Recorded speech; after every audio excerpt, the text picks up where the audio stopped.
Agenda item 4. Draft Thanet local plan, or should I say developing draft local plan, publication stage. I call upon Deputy Leader, Councillor Lynn Fairbrass, to introduce this item. Thank you. Thank you, Chairman. The local plan is a statutory document that is assessed by an independent planning inspector and must be clearly evidence-based. The report sets out the legal requirements for the local plan at this stage and the guidance which affects decisions through the local plan process. The local plan supports the Council's corporate plan priorities and is important for meeting the priority to promote inward investment and job creation. Together with the Council's newly adopted economic growth strategy, it sets the framework for achieving the Council's economic ambitions. Not only does it help to deliver the economic strategy, it also makes provision for new housing to meet local needs and to support the growth of the workforce and other development requirements, and supports the provision of key new infrastructure. The local plan is not therefore a standalone document. It sits with other Council documents to try to achieve the Council's wider ambitions for the area, the economic growth strategy, the housing strategy, and in particular the corporate plan. The report sets out the main issues raised during the consultation on proposed revisions to the draft local plan, January 2017, and provides recommended responses to those issues in Annex 1. The report also addresses the updating of the evidence base for the local plan process and indicates key changes that are being proposed for the pre-submission publication stage. Those key changes set out in Annex 4 are the identification of a number of sites as local green space, as set out in the report, the identification of landscape character areas for the district, with the landscape character assessment to be published with the intention of adopting it as a supplementary planning document. New general housing policy to reduce the repetition of key policy requirements in housing allocation policies, a supplementary planning document for the Westwood retail area, detailing pedestrian connectivity and the goal of transforming Westwood into a cohesive town centre. Ensuring the draft local plan policies are consistent with Natural England's advice regarding the coastal international wildlife sites, a policy for the protection of allotments, policy support for new education and health facilities at key locations in the district, continuing the policy from the adopted local plan to safeguard land for grow-on space for the QEQM hospital, updating the evidence and policies relating to the national technical standards, removal of the Westwood Lodge site from the Green Wedge policy area and include it within the urban boundary, and updating the plan to recognise the changes in the status of some housing sites, including the allocation of 2 additional sites, Shottendane Farm Margate for 8 units, and Lanthorn Court Broadstairs for up to 56 units. It is important that there is no significant delay to the local plan process. A delay could result in intervention by the Department for Communities and Local Government, effectively removing council control of the process, as recently evidenced by a letter from Sajid David MP, where local planning authorities continue to fail to produce a plan to provide certainty to their community on where future development will be brought forward. We will use our intervention powers to ensure plans are put in place. Investment in the area could be significantly undermined or delayed, with a significant impact on development, economic growth and investor confidence in the area. Members will also be aware that the London plan is currently being reviewed and that there are questions about how London will meet its own housing requirements. It is anticipated that a consultation on a draft plan for London will take place in autumn this year. It is therefore important that the Council has a well-advanced local plan as the London plan progresses. It is expected that the London plan will be published in the next few days. Members will also be aware that the Department for Communities and Local Government has recently published proposals for a new methodology to be applied by all local planning authorities in determining housing requirements. DCLG estimate that applying this methodology over the period 2016 to 26 would raise the requirement for Thanet from 857 dwellings per year to 1,063 dwellings per year. If this uplift is also applied to the final 5 years of the draft plan, 26 to 31, this would mean a total increase of about 3,090 dwellings over the period of the local plan, taking the total to just over 20,200 dwellings. The consultation document indicates that where a draft local plan has not been submitted for examination by the 31st of March 2018, the new standardised housing method should be used. If the draft plan is not submitted to the Planning Inspectorate by that date, the Council would need to revise the draft plan to incorporate the additional housing requirement. This represents a significant risk both to the Council's draft local plan and to the wider planning of development in the district. It would also result in significant delay to the draft plan and additional costs to be borne before the draft plan reaches submission stage in the review of evidence. The additional cost is estimated to be more than £75,000. It is also important that the Council makes decisions based on the available evidence and follows government guidance. A draft plan that does not do so is likely to be found unsound at examination by an independent planning inspector. This is likely to lead to significant delay in adopting a plan. This has been the experience of other councils in Kent who have had to make significant amendments to draft local plans. Without an up-to-date local plan based on evidence, there is a risk to planning application decisions. The Council would not be able to demonstrate a 5-year housing land supply and would therefore be at particular risk at appeal in relation to housing developments. Members will recall the decision to allow development at 66 Monkton Road, Minster, on this basis. This risk would not only be losing appeals or High Court challenges, but potentially also having significant costs awarded against the Council, where decisions are made that do not reflect the available evidence. There is also a risk that critical infrastructure would not be provided, especially on smaller sites. In relation to the former airport site, members will also see from the report that Avia Solutions have reviewed the submissions made in relation to the airport and have not changed their advice to the Council regarding the future viability of Manston. However, the draft policy still makes allowance for an element of aviation use on the site as part of a mixed-use development.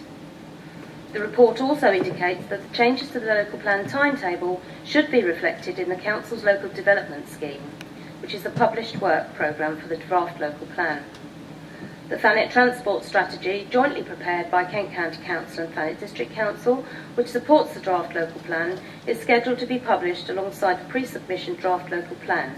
This is attached to the report as Annex 6. The views of Overview and Scrutiny Panel will be reported back to the Cabinet meeting on the 14th of December 2017.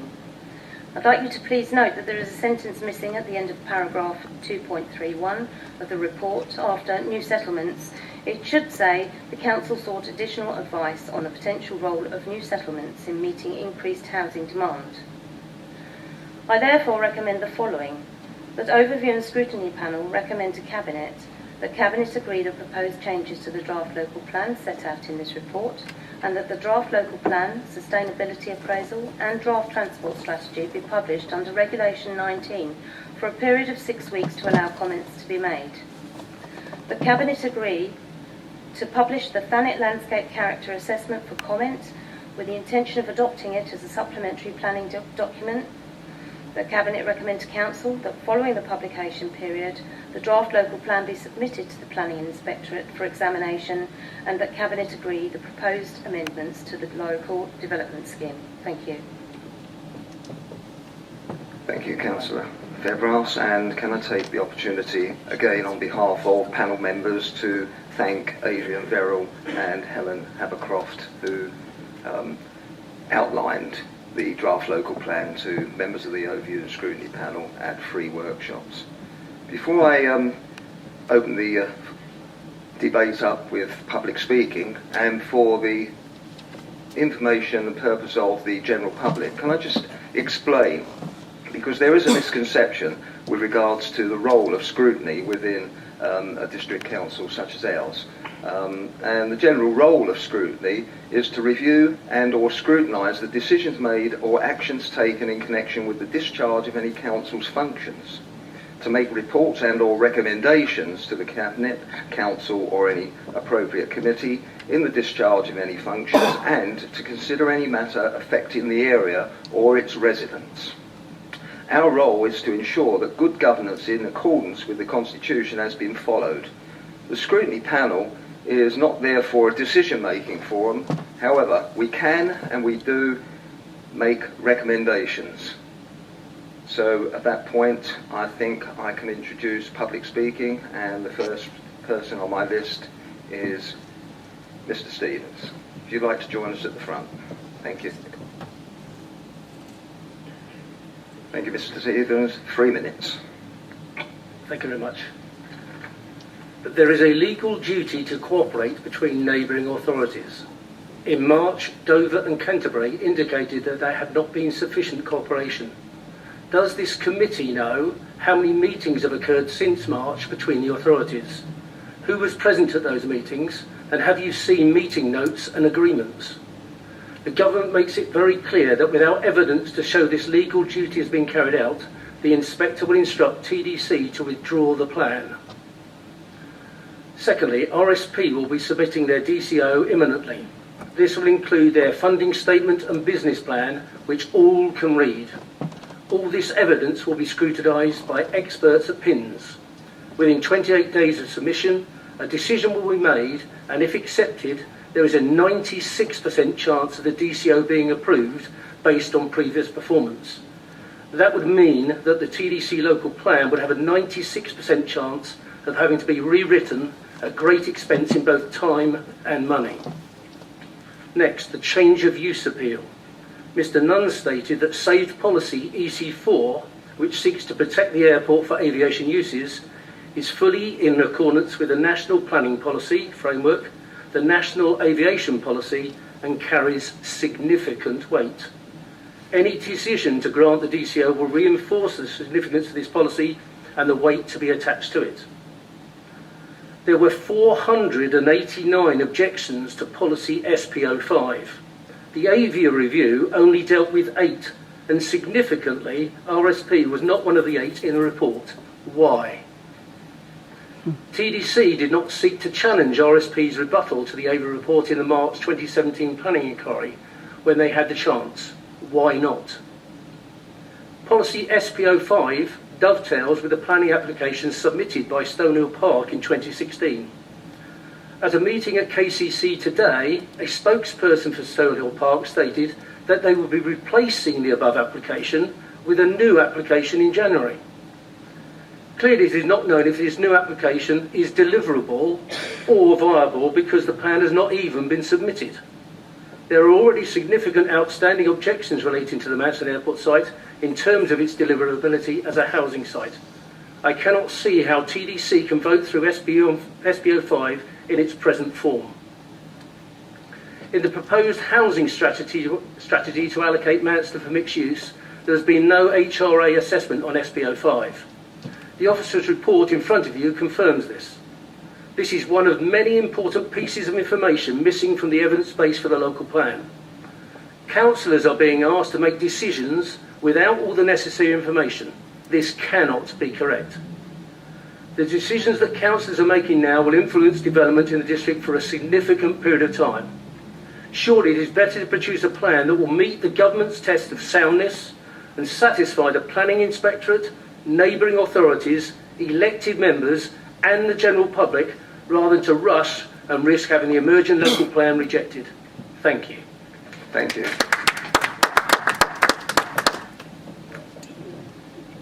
Thank you, Mr. Stevens. Mr. Solly. Thank you, Chairman. I've been campaigning on the local plan for close to 3 years. I have a number of concerns about the soundness of the local plan. Paragraph 182 of the MPPF has 4 points which must be evident in the plan in order for it to be declared sound. These are that the plan needs to be positively prepared, justified, effective and consistent with national policy. The issue of Mansfield Airport is a major problem of the plan's soundness, regardless as to whether you support the airport or not. The plan cannot deemed to have been positively prepared due to the very real uncertainty about the future of the site. Also, the Council has been very indecisive on this and has not considered the impact of a DCO. We also have the last-minute transport a transport plan which has not been fully considered to anyone, including Cabinet and the Joint Transportation Board. How are we to understand that the roads are deliverable or with or without an airport? In not having an effective plan for transport, it can fail for soundness. One of the main issues which can change the dynamics of the local plan is the house numbers. Since the housing number has gone upwards from 15,000 houses in 2016, I'm long of the thought that the houses will not be delivered in that volume.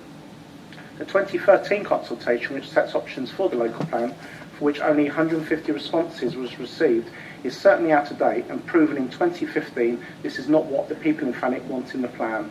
The strategy surely must now be different to what was proposed in 2015, but still, all I have seen is housing and roads being added to the plan and not reassessed as a whole.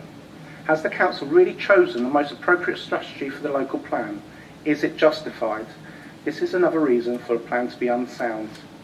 The issue of infrastructure, roads, utilities, water and KCC services is of major concern and has been a consistent objection on the consultation so far. We still don't know what the full cost of this is. In the last consultation, we had the NHS, Kent Police and the highways agencies informing the council that there are factors to consider, at which point makes me very worried that the council has not been fully informed. I have noticed that this committee and Cabinet has not seen the latest version of the infrastructure delivery plan. It's not in this agenda pack. So how can they know that this plan is effective? How do we know that the plan is effective? This is another issue with the plan's soundness. Delivery of the housing, the roads and the infrastructure is open to be examined. We are told that we don't meet the criteria for the 5-year land supply in planning meetings. Can we deliver 1,000 houses a year, as it's been suggested? Thanet has never delivered this scale of housing and have completed on average 400 houses a year. Will there be enough funding for the roads? These questions raise the issue of sustainable development. Is this a positive plan for Thanet? Should this be at the expense of one of our finest assets, our high-quality farmland? This is a local plan which appears to have a split personality. It doesn't have a clear mind, a clear vision on what the future planning needs are for Thanet. Thanet's residents become disenchanted on their democracy in planning, as can be seen in planning meetings. I would recommend that this committee and council reject this local plan document. Thank you very much. Thank you, Mr. Solly. I think Mr. Solly and Mr. Stevens have been working together. They both exceeded the 3 minutes by just 9 seconds. Councillor Brim. Thank you, Mr. Chairman. I now speak as an independent councillor, but was a cabinet member when the local plan was initially brought forward for the consultation this year in January. I stated on the 8th of December 2016 that the transport plan to be part of the consultation at that time, and clearly this was not done, despite my concerns. An outline was made of the inner road circuit in January's consultation. Quite clearly, this was not the full strategy to what has been released recently. For the record, I had concerns last year on the issue of highways. Looking at the document that has been released at the end of October, the transport plan is very different to what I said in January. I'm aware that the Joint Transport Board has not met since September. It seems that these members have not been involved with the transport plan or sought its approval. I noticed that there is no infrastructure delivery plan to this meeting and to the Cabinet. How on earth are councillors able to make a judgment on the local plan if the documents presented are released late and not complete? So I'll state again what I said in December. I do not wholly agree with everything in the local plan. In fact, I represent a community who will be affected by the local plan. I therefore want the consultation to be as fair as possible to my electorate, but also to the people of Thanet as a whole. It is clear that this has not been done. This council has had time to consider the options in the local plan and it's late. The council also does not consider its residents because, again, I asked for an 8-week consultation and along with lots of the questions that I've been asking over the year, they've just been completely ignored. I've had no answers to them whatsoever. The council are denying people to give their fully informed view. So may I remind committee that the previous consultations have been 8 weeks. The public should not be penalised and threatened with more houses because the council is late in doing its work. And as a cabinet member, I would have rejected the local plan in its current form and would recommend all members of the committee do the same. I joined UKIP. I didn't join UKIP for half a runway. No hobby airport. It's not on the cards.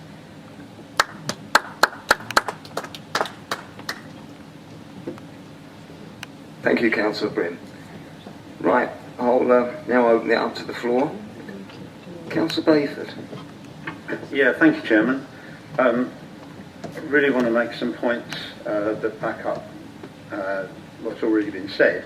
But first of all, I'd just like to address Deputy Leader in her opening remarks. I think the first thing to say is that, as I understand it, that Sajid Javid has now been made aware of Thanet's particular circumstances, and that we're unlikely to get the full force of his wrath, if you like, over our late production of a local plan. And that also, unfortunately, Deputy Leader continued the leader's habit of threatening us with this change of formula and so on, which is actually still only just a consultation stage. Consultation ended on the 9th of November. They haven't actually come out with the, as I understand it, they haven't actually come out with the proposals from that. So that's I think that's a bit extreme. I also think that the process has been unsound in parts, and I would just like to cite as one example the airport site. I believe that the fact that a 9,000-foot runway sits on the site offers Thanet the opportunity for aviation-related jobs in addition to those already included in the plan. The local plan should be aspirational, and the chance of these jobs should be grabbed with both hands. The authors of the local plan argue that the evidence does not support this aspiration and that unexciting mixed-use proposal is preferable on the site. I believe that the definition of evidence is being stretched and the weight of this evidence is being wrongly applied. In other words, had TDC been minded to, a case could have been made to retain an aviation designation for Manston. My grounds for this saying this are as follows. Firstly, citing the Avia report as evidence. I don't doubt that its author is an aviation expert, but he stated that opinions about the future for air freight demand varied depending on whether or not you subscribed to a hypothesis that predicted substantial air freight demand growth or not, and he did not. So therefore, it's opinion rather than evidence. Secondly, we're now in possession of another report from Azimuth Associates, also aviation experts, which predicts a bright future for a revived Manston Airport. TDC's response to this was to ask Avia to critique it, and guess what? They thought that it was wrong. The plan ignores the conclusions of a planning inspector when dismissing appeals relating to buildings on the airport site. He actually stated, it's difficult to predict conclusively whether the airport will reopen or not. The plan's authors only give weight to or not. The inspector also acknowledged the DCO process taking place, but this is effectively ignored. The local plan process seems to pay scant regard to the many consultation respondents who commented on the future of the airport.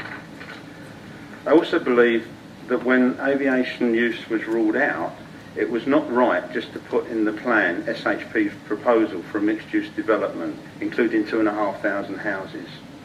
I thought that the guidance given to planners was that they should consider all reasonable uses for any given site. Given that this site is some 700 acres of brownfield land, there must be untold possibilities that could be considered, but they haven't been.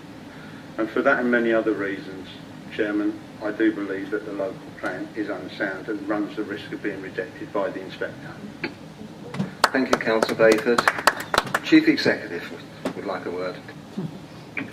Thank you, Chairman. I just wanted to make a point of clarity, really, Councillor Bayford, just to say that actually the Council has not responded as yet to the Secretary of State for Communities and Local Government's letter.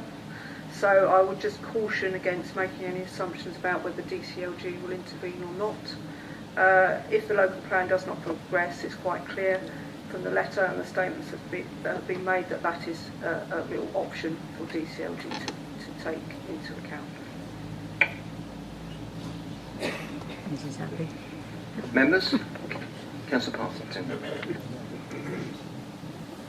Thank you, Mr. Chairman. I'd just like to bring our attention to the report by GL Hahn and the presentation they made on the 21st of November 2015.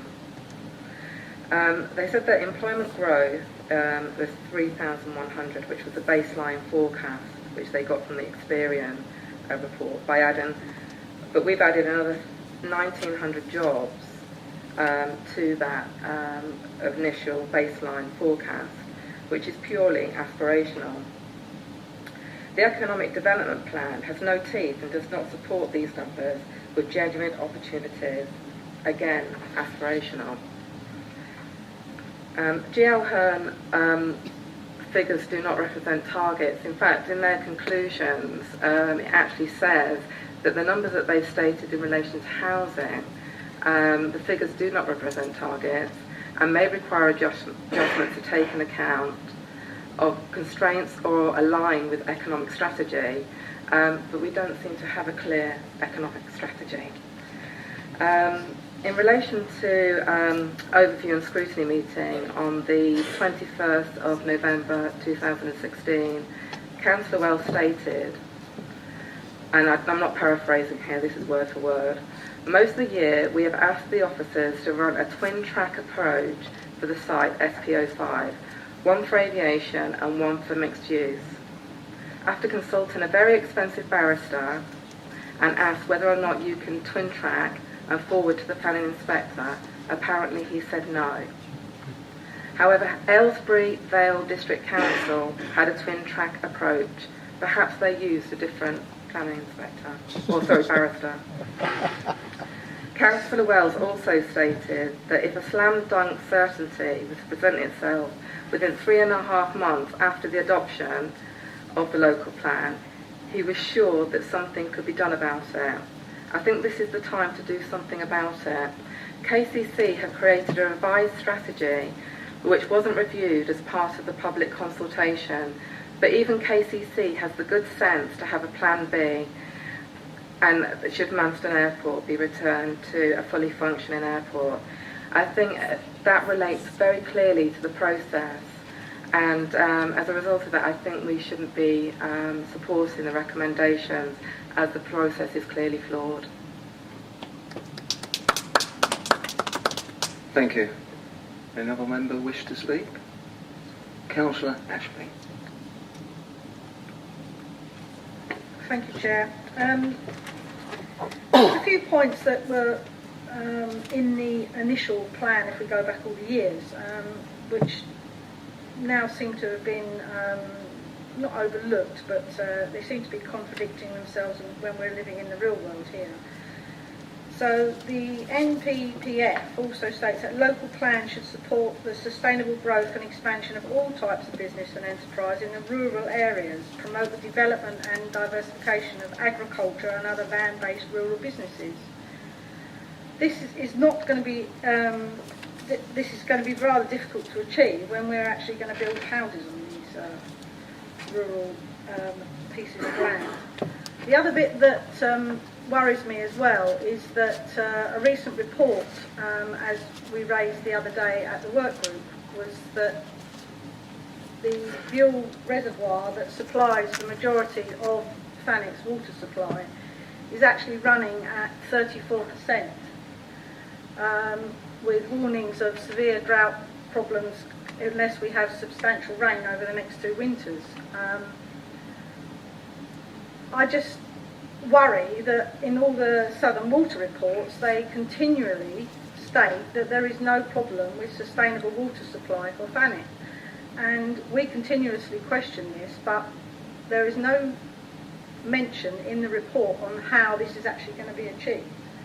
So there are many other areas that I think are possibly should be closer scrutinised, but obviously with the size of the report it's very difficult to do that in just one meeting. So there are many areas within the actual plan that are, how can we say, not sound. Thank you. Any other councillors? Right, councillors, well, the recommendation, and my question to you is, do members wish to accept the recommendations in the report? I think stony silence. I need a recommendation. My recommendation is to get things going. Members accept the recommendation within the report. That's my recommendation. Can I have a seconder so we can get a vote? Seconded, Councillor Campbell. Right. Can we have a vote on that? Do members wish to accept the recommendations within the report? All those in favour of the recommendations? All those against?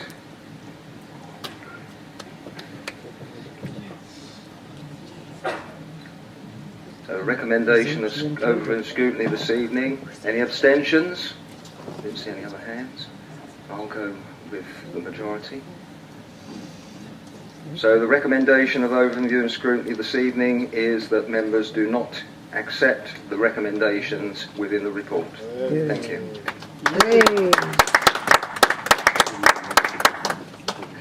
Agenda item 5. Sorry, Councillor Campbell. Now, can I have some clarity? Maybe the members would wish to actually instruct Cabinet to actually go in another direction. I don't know. I mean, that may be for them to determine. We can advise Cabinet to take further action if we so choose.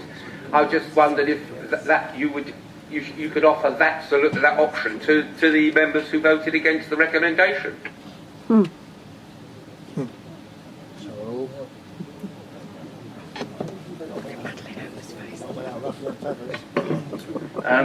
Had that been an amendment to the motion, then it probably could have been dealt with that way. But since there was no amendment to the motion's now been carried.